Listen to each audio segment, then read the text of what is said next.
Welcome all to the FinTalk show at Pros AI, where we spotlight leaders and entrepreneurs revolutionizing the financial services.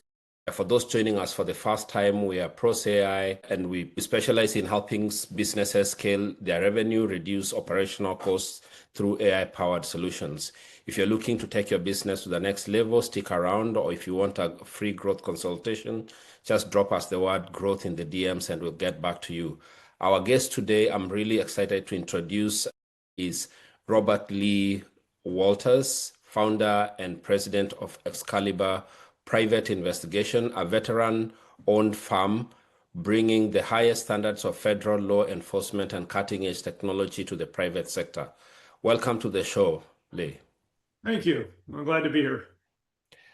Let's start from the start. Tell us about your career. It's built on a bedrock of uncovering massive fraud, from early savings and loan scams to high stakes whistleblowers. After 24 years with the FBI, what was the driving force behind Excalibur? So having that experience, quite honestly, I did a few investigations for some individuals that were just little things that I was asked to do. And Right. I just kept getting more and more referrals before I even opened up the firm. So Right. at some point, I just decided, there's a need out there for a professional private investigator and a professional private investigation firm. So we opened up, we started in Colorado, then we expanded out to New Mexico, which is a neighboring state. Right. And then about a year ago, we opened a location in South Carolina, which is further on the East Coast. And then in the last couple of weeks, we've opened an office here in Florida. So we're in 4 states now. But we saw a need, and the more investigations we did, the more requests we had for new investigations. So that's kind of, it just has kind of snowballed from there. Right. And all this coming from, from referrals from people that you've worked for to actually now expand to 4 different states. That's pretty impressive. Now, I know that you've said when dealing with whistleblowers, we don't sugarcoat it. What's the most crucial or unexpected financial professional risk that clients facing in the corporate world today? A variety of different frauds, that there's computer-based frauds where people are, stealing monies and what have you, using a computer and using, a variety of methods to get information that will allow them access to different accounts. Social engineering, where someone will call a corporate office and claim to be someone high up, and things such as requesting a wire transfer of funds, and a person thinks that, oh, okay, this is a higher up person, or this is a boss, and not giving it much thought. And really with AI, I mean, there's a lot of tools now where people can mimic voices, so it's very easy to trick people, quite honestly. So that's in business, that's your biggest threat these days is, do you really know who the person you're talking to is, who they say they are? Right. And you touch it on it there, there's so much that people can do with technology, good things, bad things. But obviously with I know you have this Crime Owl AI platform. Traditional investigation firms rely on surveillance, shoe leather, but you emphasize really on cutting edge technology and AI data mining. How does Crime Owl and other similar tools fundamentally change the game when it comes to investigation? Yeah, so CrimeOwl.ai is a piece of software, and it's a software company that I got involved with, I don't know, 4 or 5 months ago. And it allows you to say I get a new case, and in the private investigation world, a lot of times you'll get cases that have been worked by law enforcement. The families aren't happy with the outcome, or they think maybe some things have been missed. So it's not unusual to get a file that's 350, 400 pages in size. And Right. it could be a variety of different parts of a department, or it could be several departments that have contributed to this investigation. And to go through and look at 400 pages right off the bat, it's very time consuming. And you can also miss some things. So with Crime Out, you basically upload, say, a PDF of an investigation. Within, really minutes, you're getting a summary of the investigation, and a timeline. And it really will take a big investigation and crunch it down for you as an investigator. And then you can start interacting with the AI, asking questions, asking, what are possible next steps? Right. Were any interviews conducted that should be redone? Those kind of things. I mean, it's really fascinating what it can do. And when I got involved in it, I uploaded a couple of cases, one that we'd already completed and one that we were working, and it was incredible what it can do, and the amount of time it can save you as an investigator. Wow, that's pretty impressive. And talking of technology again, cybercrime and crypto tracing are areas that are a bit tricky. But you handle cybercrime and digital forensics as a firm. What are the biggest challenges right now in tracing digital assets and illicit funds in crypto ecosystem? Yeah, I mean, it's the crypto by its very nature is supposed to be anonymous. So, that in itself can be hard to trace those assets unless someone has left a trace somewhere that you can track down. Yeah. It can be almost impossible to find out, where funds have been moved, and basically who, accessed a wallet, that maybe they, aren't supposed to have access to, and drain funds, so unless you can find those traces that are, sometimes left behind, it can be next to impossible to trace those assets. I mean, yeah, as you are saying, crypto in its own nature is supposed to be untraceable. So it could be one area that is quite challenging. But I know that you also provide extensive background and due diligence services for our audience who might include financial professionals or VCs. What is the single most red flag or hidden financial anomaly that your team uncovers in corporate due diligence that technology alone might actually miss? Yeah, so primarily, what we come across is inflated financials, inflated backgrounds, that those type of things that you look for. When we do a financial background or due diligence, we're also looking for, hey, has this person been involved in any lawsuits in the past? And sometimes you have to look in different names, and you have to trace different company names that maybe aren't readily apparent. So those are the kind of things that you want to look for when we are looking for the backgrounds to see if, okay, is someone who they really say they are, did they have the expertise they say they have, or the financial background that they claim, even educational. I mean, we look at, is the education they're claiming they have Right. legitimate? Because there's a lot of that goes on as well, where someone will claim to have a degree from a certain institution, and maybe has Yeah. never even been there. Yeah, I mean, it sounds pretty extensive. You did mention, you've grown into 4 different offices now, 4 different states, all through referrals. Who are your typical kind of clients, and how do you normally get them, or how do they get you? Yeah, so our typical client is law firms. We do a lot of work for law firms, and those are recurring clients, we're working cases for them as they come in, investigations, sometimes it's background, sometimes it's out doing interviews of potential witnesses. So we do a lot of work for law firms. We do some work for individuals, and that will run the gamut. We will do child custody cases. We do infidelity cases, missing person cases, social media searches, particularly dating apps. We get a lot of requests for searches to see if, say, a person is on a dating app. It could be a spouse, boyfriend, Right. girlfriend, whatever. We do some of those.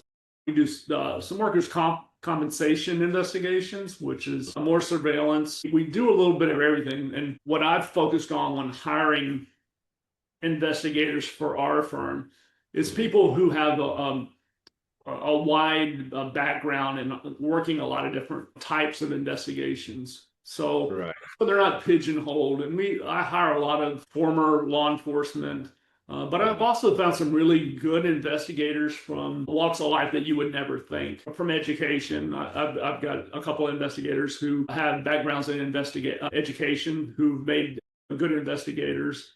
Wow. So it's really, I train everybody, even somebody who's got a law enforcement background. I want them to perform in the way that our firm needs. Right. So there's a lot of training that goes on.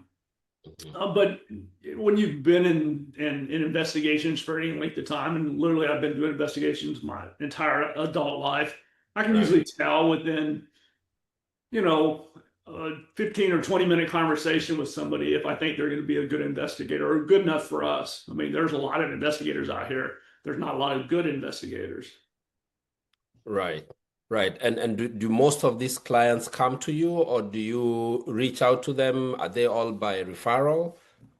Yeah, so it's a combination of, we don't really reach out to anybody. I mean, so all of our clients are either referrals from other clients. We do some advertising, and that's a combination of optimization of our website, Google AdWords, Bing AdWords, those type of things. But a good portion of our caseload are referrals from clients and other law firms. We'll have one of our client law firms introduce us to another law firm, and we'll bring them on.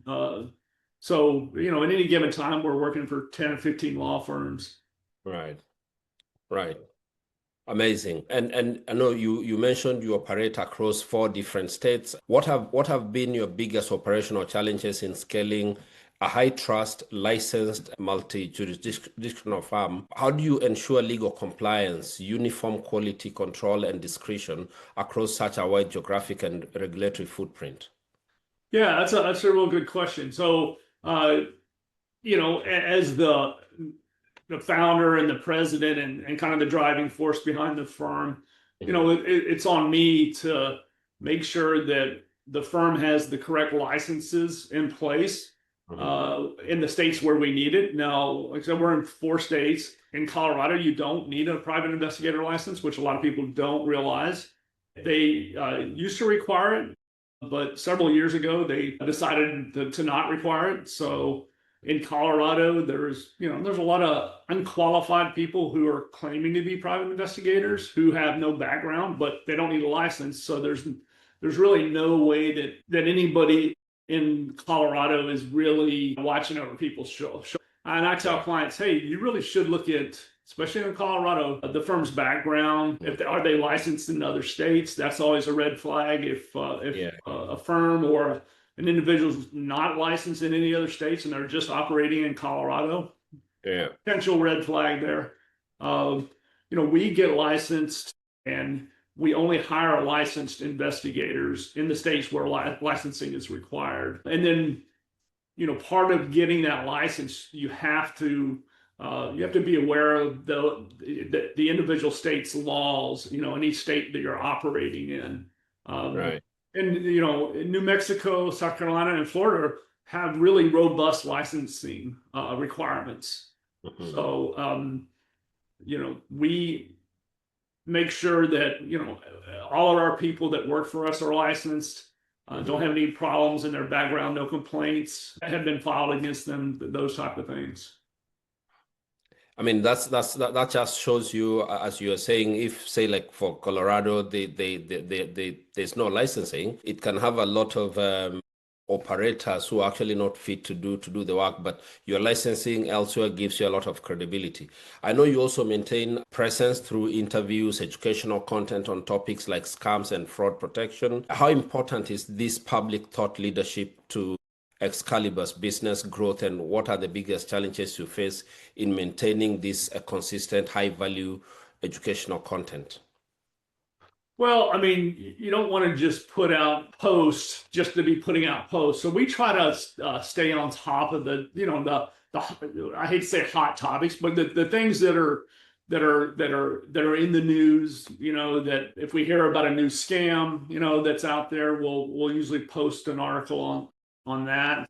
Anything that comes to our attention that we think the public as a whole should know about, then we'll put something together, and kind of, tell people, hey, this is what you should be on the lookout for. Right. And we post pretty regularly because honestly, we've got various alert systems in place, including with ChatGPT, where, we get alerts when, say, a new kind of scam or crime has been committed that we think, okay, this is what we're going to start seeing. Plus, we get calls from victims, who have been victims of a scam. I got one the other day and it's not the first that we've heard it. It was a different way that it was approached, but a person was called by an individual claiming to be with their bank, and through a variety of things they had them do, it seemed very legit to the person until their money was taken, and it was about a $10,000 loss. And the banks, because the account holder freely gave the money, because they thought they were giving it to the bank when they were actually giving it to a scammer, the banks aren't going to do a lot for these people. Right. And So, and you get some of these calls and you actually help the victims to recover their money, or how do you help them? so we try. Sometimes you can. It really depends on what's the nexus of the scam. Now, if it's someone international, Hmm. um, and now a lot of that goes on. I mean, there's not a whole lot you can do. I mean, we refer them to Yeah. federal authorities, but even those people, unless it's something that they've got a case that's been ongoing and it's got a lot of victims. It's not going to get worked. And we've seen some local scams where people that we've been able to trace here in the U.S. You get a little bit better chance of getting a victim's money back, Right. or at the very least getting that person on law enforcement's radar, where they can go out and open a case up and potentially get charges on a person. Right. Right. Are So, there any success stories, any key successes recently that you'd like to talk us through about? are you looking for any particular type of case? And anything, I mean, you can anonymize. It doesn't have to be anything. Yeah. Any recent wins that you. Well, yeah. So we had a case, Mhm. a suspicious death case that we worked for about a year and a half. Mhm. That occurred in Summit County. I won't go into names or anything because Yeah. I don't have the client's permission to talk about the Yeah. particulars, but it happened in Summit County. A Mhm. young woman was found deceased. Um, the investigating agency and the coroner pronounced it natural causes, but through a bunch of investigation on our part, we were able to get them to reopen the case, and Right. they're presently investigating now as a homicide and not as a suspicious or as a natural causes death. Right. So that was kind of a big win because the family all along had said there was no way that this person died of natural causes, and there was a lot of information that we developed that kind of supported their assumption. Right, right. I mean, this goes way beyond, anything that you can recover for clients money-wise. This is emotional. I mean, this is a big win. What are the sort of challenges? And I know sometimes you get into maybe the scale or the magnitude of the case. What are some of the biggest challenges you face in some of the work that you do? Is finding the information that people are looking for, getting witnesses to cooperate. And that really comes down to how good the investigator is at building rapport with a potential witness. And because a lot of times people just don't want to get involved these days, Right, unfortunately. But that's the biggest, and that's always a challenge, is developing the information, uh, and getting people to cooperate with you. right. And looking ahead, I know you are expanding. You seem to have expanded fairly rapidly into 4 different states. What are your goals for the next 12 to 24 months? Well, so we really want to develop our two newest locations, our Florida location and our South Carolina location. And that really is dictated by finding good people in both of those states, finding licensed good investigators that are a good fit for our firm, because not every investigator is. We're pretty picky about who we hire. Really just expanding those two states' locations and developing that business. Our business in Colorado and New Mexico is pretty robust, and we've got good people in place in both of those states. I've got some good people in Florida. Like I said, we're just starting out here, so I think that's gonna be a good market for us. In South Carolina, that one's also got very good potential. It's just I've got to identify a few more investigators that can handle the workload that we're starting to see up there. Right. And I mean, you've been in the investigation world for a long time. How has the private investigation industry changed over time? And what are the opportunities that you see that maybe others are missing? Yeah, I think AI, quite honestly, is a huge boon to the private investigation industry. I mean, there's so much that you can do with it. It takes a little time trying different things and different queries and what have you. And like I mentioned, Crime Out AI has been a piece of that AI puzzle that it really can help a private investigator. It can actually help law enforcement and talking with the founder. I think law firms could benefit from Crime Out AI. Hmm. For a variety of reasons, having worked with a lot of law firms. A lot of times they'll get a case that maybe a different law firm worked, and it'll come in with, just like a police report. There'll be a lot of records to look at, a lot of, say, witness interviews or what have you. And by using this platform, I think it will help the law firms as well. So that little piece of AI, I think, has a lot of good potential. But we use a lot of different things. One thing that we were looking at recently was using AI to do crime scene modeling. So you put in the different measurements for a crime scene. So say if it's a living room of the house or wherever, and you can do some manipulation, a 3D rendering of that's really good for demonstrative purposes, like in court or even just, showing an attorney. I mean, there's just lots of little tools out there that are really make things, much better than they have been in the past for an investigator, if you're willing to get out there and try some of these. I mean, yeah, technology is really changing. AI is changing a lot of things in a lot of industries, but I can see, I mean, what you've just mentioned there, I can see how it can also really change your industry. Now, looking 5 years down the line, what's the vision?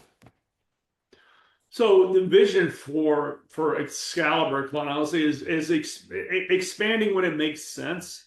Mhm. I can see us adding another state or two on the West Coast, Right. and also probably filling in some holes here in the East Coast. Mhm. Probably Georgia. We'll probably move into Georgia eventually, North Carolina. Mhm. But we're not going to grow just for growth's sake. I mean, we're going to do it when it makes sense and when I feel like the demand is there. So we're always looking for opportunities. I don't see us ever buying another firm out. I feel like we do better when we grow from within. Right. Move our people that have been with us for a while. If they want to move into a different state, then we're developing those kind of investigators. Right. Lee, that's been incredibly insightful. We've covered your journey, how you started your farm, some of the challenges that you see in the industry, how AI is changing things in a really incredible way, your expansion, your goals. And is there anything else that you'd like our audience to take away from today? A lot of people call us and will say, "Hey, I've never called it a private investigator." Sometimes that's from a referral. Sometimes it's through advertising, they search for a private investigator and they see our website. I always just tell people is, hey, if you need a private investigator, make sure you do your due diligence. Because I've known plenty of private investigators who have really nice websites who are either don't know what they're doing, are unethical, have some issues in their background. So I always just tell people, if you're looking for a private investigator, make sure you investigate the investigator before you send them any of your money. Because I've had more than enough clients who have spent $3, $4, $5,000 with an investigator and didn't get anything. And then when they tell me who it was, I'm like, if you just done a little background, you would have found out that person was not somebody you should spend your money with. So that's what I always tell everybody. And even people call us first. I'm like, hey, go out and talk to other investigators. I mean, our experience will win the day. Right. So right. That's what I tell people is just do your homework when you're hiring somebody. Yeah, I mean, it's a very good way of putting investigate the investigator first before you get them to investigate for you. Yeah. I'll remember that. And what advice would you give people maybe thinking, do I really need a private investigator? What's that trigger point? Can you repeat that? Like, what's when should somebody get out to look for a private investigator? Sometimes maybe people are thinking, do I really need one? What's that turning point where you say, don't leave it until it's too late? Yeah, I got you. So there's a lot of times, and there are websites out there where you can go and spend your money, and they claim where they'll give you background information or a contact information or whatever. But one thing about a successful private investigator is you learn where to find information. And the general public just doesn't have that background. So whenever something comes up that say they think, I should maybe contact law enforcement on this, and if it is a criminal matter, I mean, by all means, I think your first call should be to law enforcement. But there's a lot of things that law enforcement can help you with. So when that happens, then it makes sense to find a qualified private investigator to find the answers to the questions you're looking for, is what I like to say. And I have clients on a regular basis, call and say, well, I tried to do this on my own and I didn't find the kind of information, and they wasted their money on some websites online. You're not happy with the response you get from law enforcement, then by all means, find a good private investigator. They can get information and spend the time on a case that law enforcement a lot of times can't. Right.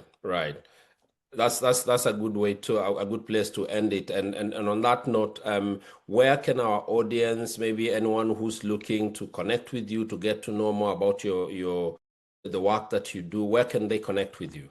Yeah, so our website's the best place to go, and that's www.excaliburlegalsupport.com. It's got all of our contact information, all the type of cases we work, all of our education articles are on there. If somebody wants to learn, I mean, there's probably 50 articles on there of all different kinds of cases or frauds or what have you, so that's the best place to find us. I'm on LinkedIn as well. So anybody can reach out to me on LinkedIn. Right. Amazing. Lee, thank you very much for sharing your incredible experience and insights with us today. I mean, keep the good work that you're doing. I think expanding the way you're expanding through referral, people coming back to you for repeat work. I mean, that's pretty incredible. To all those tuning in, thank you very much. You can, if you like this episode or if you found it as insightful as we did, please do share, subscribe, and share it with others who might also benefit. And you can also find more episodes on our YouTube channel, on our Spotify channel, and even on our LinkedIn page. Until next time, when we bring another exciting entrepreneur, thank you very much and keep tuning in. Thanks, Lee, for joining us today.